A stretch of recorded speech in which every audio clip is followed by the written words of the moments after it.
Back in 1955, a young child dialed the unlisted number of the Continental Air Defense Command Operations Center.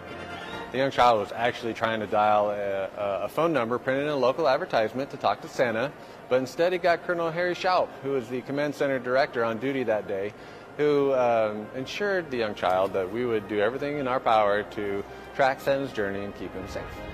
In total, we have about 1,500 volunteers that take part in this program on the 24th and answer calls from all around the world. And last year we had a record 154,000 calls in just a 23-hour period.